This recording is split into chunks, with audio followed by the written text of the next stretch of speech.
Assalamualaikum warahmatullahi wabarakatuh.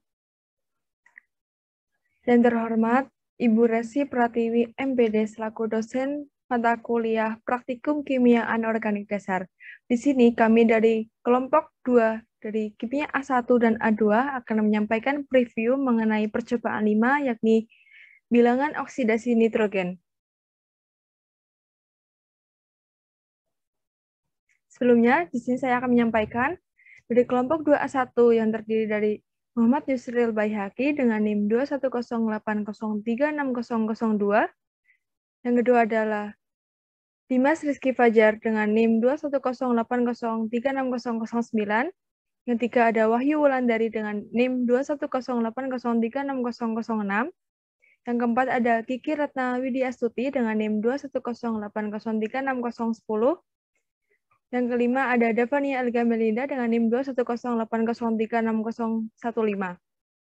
Dan dari A2 ada Hanik Syahada dengan NIM 21080360023.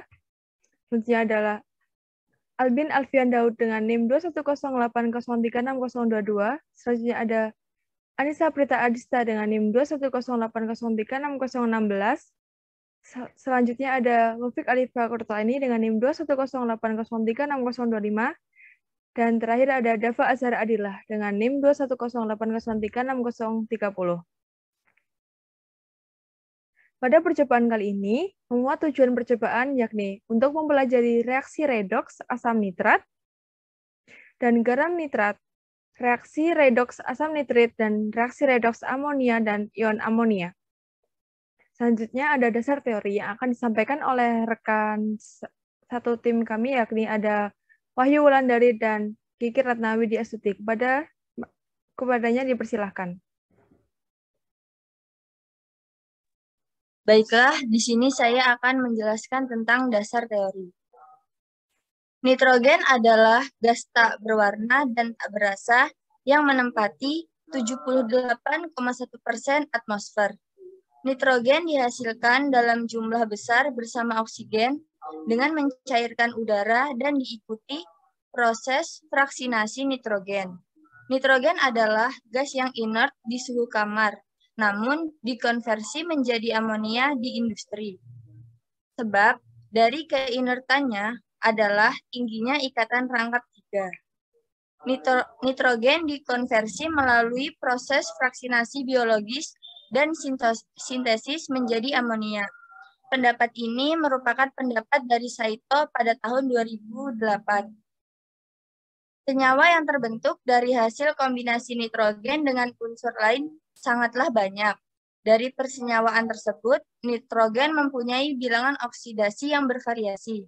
Di antaranya yaitu +5, +3, +2, +1, 0, -1, -2, dan juga -3. Nitrogen dapat bergabung dengan hidrogen membentuk senyawa hidrida, dengan oksigen membentuk senyawa oksida, dan dengan hidrogen dan oksigen membentuk asam oksi, dan dapat pula membentuk senyawa asam oksihalida. Selain itu juga, nitrogen dapat berbentuk sebagai garam natrium nitrat dan kalium nitrat. Next. Selanjutnya, dapat kita lihat di sini ada tabel bilangan oksidasi dan juga senyawanya. Senyawa NH3 memiliki bilangan oksidasi yaitu -3. Senyawa N2H4 memiliki bilangan oksidasi -2. Senyawa NH2OH memiliki bilangan oksidasi -1. Senyawa N2 memiliki bilangan oksidasi 0. Senyawa NO memiliki bilangan oksidasi +1. Senyawa N2O3 memiliki bilangan oksidasi +2. Senyawa NO2 memiliki bilangan oksidasi +3. Dan senyawa HNO3 memiliki bilangan oksidasi +5. Dasar teori selanjutnya akan dijelaskan oleh Kiki. Kepada Kiki saya persilahkan. Baik, Wulan, terima kasih. Dasar teori yang selanjutnya yaitu redoks. Redoks, reduksi atau oksidasi adalah istilah yang menjelaskan berubahnya bilangan oksidasi atau keadaan oksidasi atom-atom dalam sebuah reaksi kimia. Istilah redoks ini berasal dari dua konsep, yaitu reduksi dan oksidasi, yang dapat dijelaskan sebagai berikut. Yang pertama yaitu oksidasi. Oksidasi ini menjelaskan tentang pelepasan elektron oleh sebuah molekul, atom, ataupun ion. Dan yang kedua ada reduksi. Reduksi ini menjelaskan tentang penambahan elektron oleh sebuah molekul, atom, ataupun ion. Next. Selanjutnya yaitu nitrogen.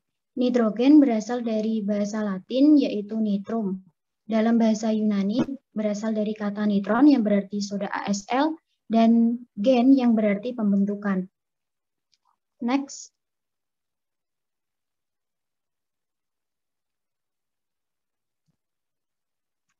Selanjutnya yaitu unsur nitrogen dapat mempunyai beberapa bilangan oksidasi, yaitu +5, 0, dan -3, di mana ketiganya tersebut merupakan bilangan oksidasi yang paling umum dan paling stabil di antara bilangan oksidasi lainnya.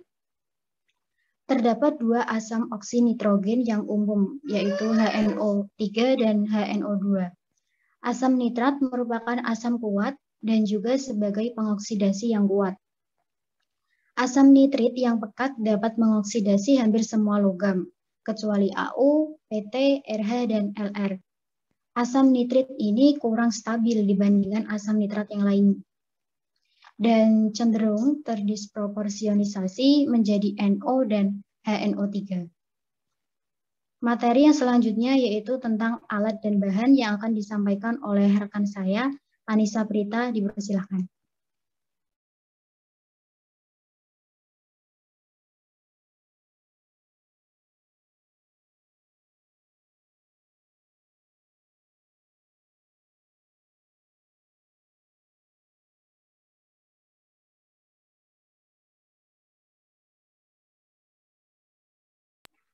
Selanjutnya adalah alat dan bahan. Yang pertama, alat-alat. Alatnya yang pertama yaitu tabung reaksi 4 buah. Yang kedua, tabung reaksi. Yang ketiga, gelasnya 250 ml. Yang keempat, labu Erlenmeyer 100 ml. Dan yang kelima, batang pengaduk.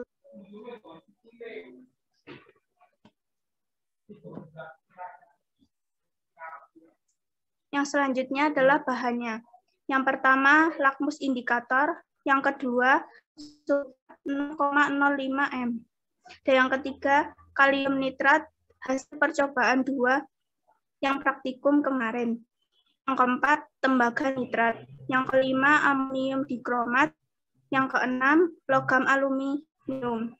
Dan yang ketujuh, logam tembaga.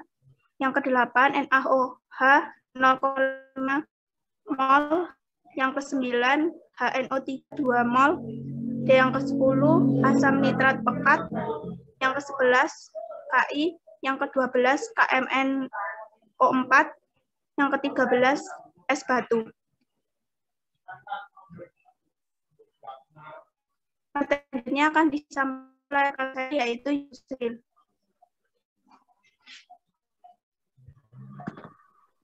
Baik, MSDS dari asam sulfat atau bentuk formulanya itu adalah H2SO4. Bentuk fisiknya itu adalah cair, warna tidak berwarna, untuk baunya itu tidak berbau, titik didihnya itu sebesar 330 derajat Celcius, titik leburnya negatif 150 derajat Celcius. Untuk gaya berat spesifiknya sebesar 1,8 gram per centimeter kubik pada suhu 20 derajat Celcius. Tekanan uapnya sebesar 0,001 mmHg pada 20 derajat Celcius. Kelarutan dalam air dapat larut pada suhu 20 derajat Celcius. Nilai pH-nya itu adalah asam kuat atau kurang dari 7 pH-nya. Titik apinya itu tidak terbakar. Kemudian Untuk tindakannya, jika terhirup, pindahkan korban ke area terbuka, segera beri tindakan medis. Tindakan pada kulit, yaitu cuci dengan air yang cukup, oles dengan polietil glikol 400, segera lepas pakaian yang terkontaminasi, segera beri tindakan medis. Tindakan pada mata dilakukan dengan siram air yang cukup sekurang-kurangnya selebih 10 menit dengan kelopak mata terbuka, atau segera beri tindakan medis. Tindakan yang keempat, jika tertelan, beri korban air minum yang banyak. Cegah untuk tidak muntah. Segera beri tindakan medis. Jangan bertindak kontraproduktif. Selanjutnya ada kalium nitrat. Formulanya itu adalah KNO3. Massa molarnya sebesar 101,10 gram per mol. Kelarutan di dalam air sebesar 320 gram per liter pada suhu 20 derajat Celcius.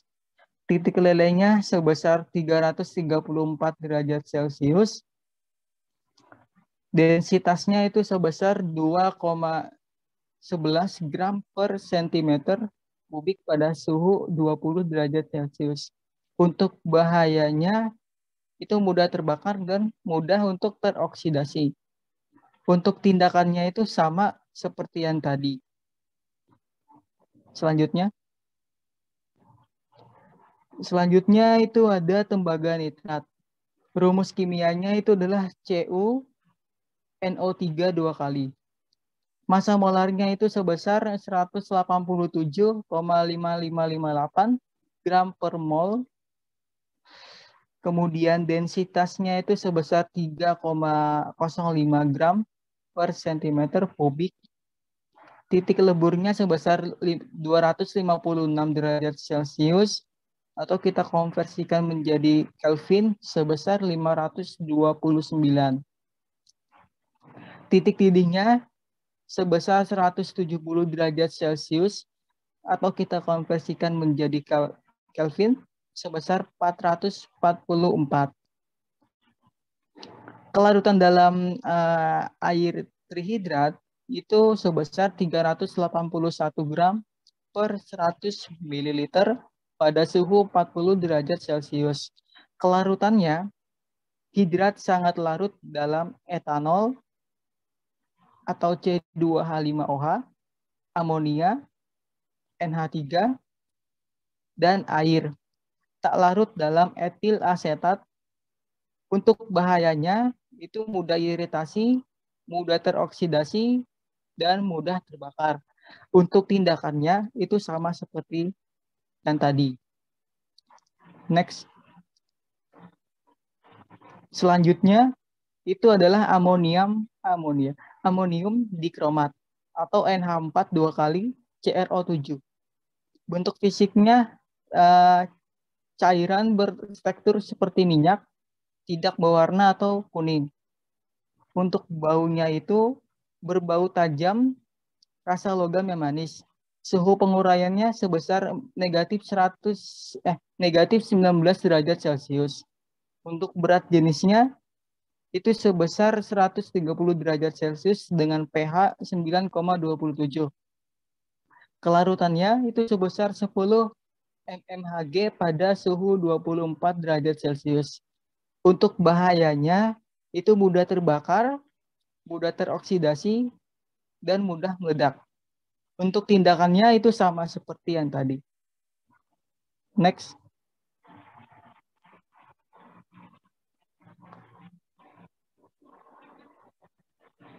Selanjutnya ada logam aluminium. Rumus kimianya adalah Al. Bentuk fasa zatnya itu berupa solid. Titik leburnya itu sebesar 933,47 Kelvin, atau kita konversikan menjadi Celcius sebesar 660,32. Titik didihnya itu sebesar 279 Kelvin, atau kita konversikan menjadi Fahrenheit itu sebesar 456. Kepadatannya itu mendekati 2,70 gram per cm kubik saat cair. Kalor peleburannya itu sebesar 10,71 kJ per mol. Kalor penguapannya sebesar 294,0 kJ per mol. Kapasitas molar itu sebesar 24,200 Joule per mol Kelvin. Untuk tindakannya itu sama kayak tadi. Selanjutnya akan dijelaskan oleh Muhammad Yusril Baihaqi. Oke, terima kasih Dimas. Selanjutnya ini adalah bahan logam tembaga atau suprum. Yang pertama ialah rumus kimianya yaitu Cu.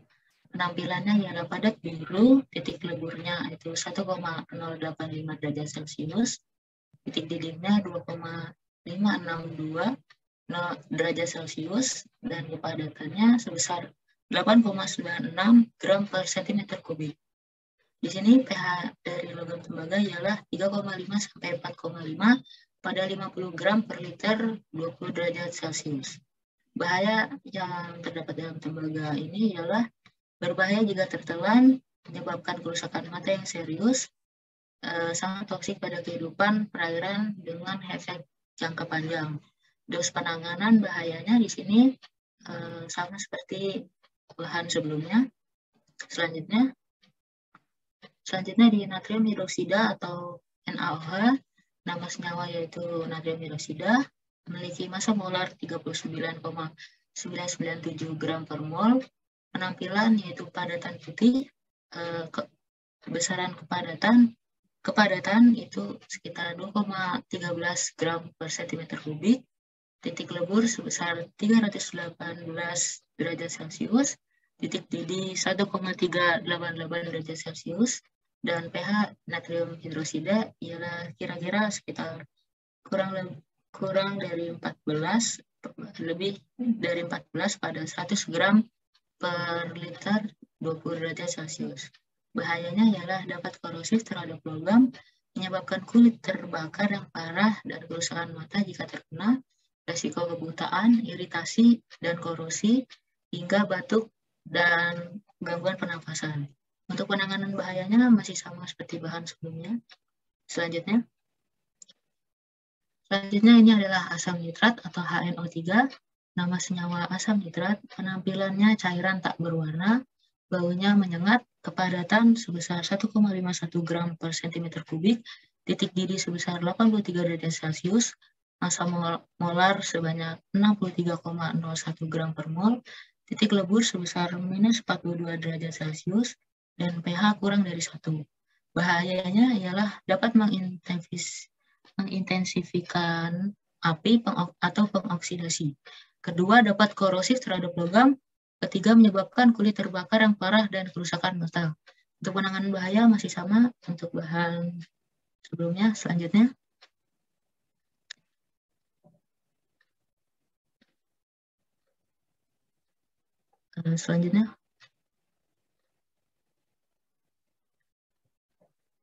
Selanjutnya ini adalah potasium iodid atau kalium iodid dengan rumus kimia Ki.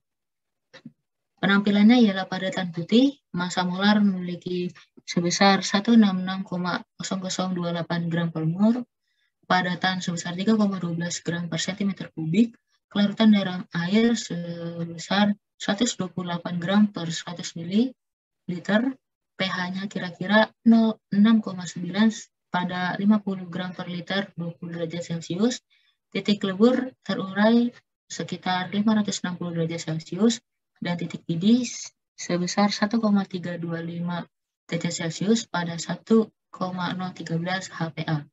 Bahayanya ialah berbahaya jika tertelan, menyebabkan iritasi kulit, menyebabkan gangguan mata berat. Penanganan masih sama bahan sebelumnya. Selanjutnya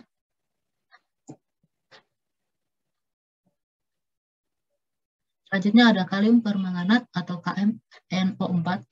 Penampilan ialah padatan berwarna ungu, memiliki massa molar 158,034 gram per mol, titik lebur sebesar 240 derajat Celcius, kepadatan sekitar 2,7 gram per cm kubik, dan pH kira-kira 7-9 pada 20 gram per liter 20 derajat Celcius.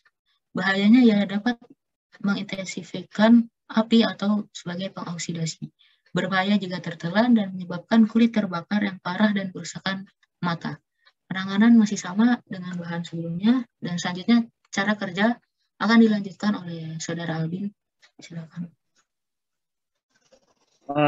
Terima kasih untuk Mas Yusril. Saya akan menjelaskan tentang cara kerja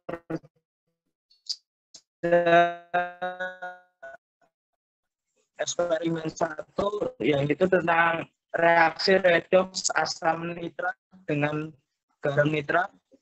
Eksperimen 1 yaitu reaksi asam nitrat dan tembaga. Logam tembaga akan dimasukkan logam tembaga ke dalam tabung reaksi dan ditambahkan beberapa tetes asam nitrat pekat. Lalu setelah itu akan diencerkan 2 mili asam nitrat untuk memperoleh larutan asam nitrat 7 molar dan ditambahkan 3 keping tembaga serta diperhatikan gas yang terbentuk. Setelah itu akan menghasilkan hasil, dan di situ akan menghasilkan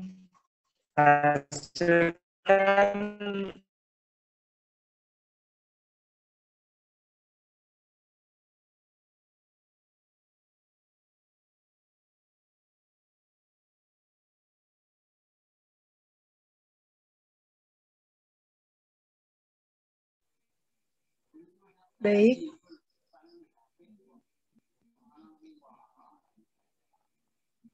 Baik, selanjutnya saya akan menjelaskan eksperimen 2 di sini, yaitu tentang pemanasan garam nitrat. Langkah yang pertama di sini ada dipanaskan terlebih dahulu kalium nitrat padat dalam tabung reaksi. Lalu dipanaskan tembaga nitrat padat dalam tabung reaksi yang berbeda. Kemudian diuji gas yang dihasilkan dan sisa padatan dalam tabung reaksi. Nah, setelah itu diamati perubahan yang terjadi pada kedua tabung. Untuk selanjutnya akan dijelaskan oleh Dava. Ya, baik. Untuk selanjutnya yaitu eksperimen 3, reduksi nitrat dalam larutan basah. Untuk cara kerja yang pertama adalah dimasukkan 2 mili asam nitrat 2M dan 5 mili larutan natrium hidroksida encer ke dalam tabung reaksi. Kemudian ditambahkan 1 keping logam aluminium, lalu panaskan. Periksa gas yang dihasilkan menggunakan kertas lakmus, lalu didapatkan hasil. Untuk eksperimen keempat akan dibacakan oleh Elga. Baik, terima kasih Dava. Untuk selanjutnya yaitu cara kerja reaksi redoks asam nitrit pada eksperimen 4, yaitu pembentukan dan reaksi redoks asam nitrit. Langkah pertama yaitu pada asam sulfat encer, didinginkan 10 mili asam sulfat encer dalam tabung reaksi dengan es selama 5 menit. Dimasukkan asam sulfat tersebut ke dalam tabung yang berisi 1 gram natrium nitrat. Dicatat warna larutan, senyawa apa yang terbentuk. Dibagi larutan menjadi 3 bagian dan dipanaskan tabung 1, kemudian diamati gas yang terbentuk. Ditambahkan sedikit potasium iodida ke dalam tabung kedua dan diamati perubahannya. Kemudian ditambahkan kalium permanganat ke dalam tabung ketiga dan diamati perubahannya. Untuk selanjutnya saya kembalikan ke moderator.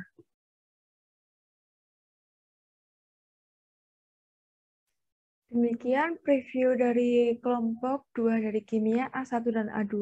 Kurang lebihnya mohon maaf. Jika ada yang ditanyakan, silakan tulis pertanyaan di kolom komentar. Terima kasih. Wassalamualaikum warahmatullahi wabarakatuh. Waalaikumsalam warahmatullahi wabarakatuh.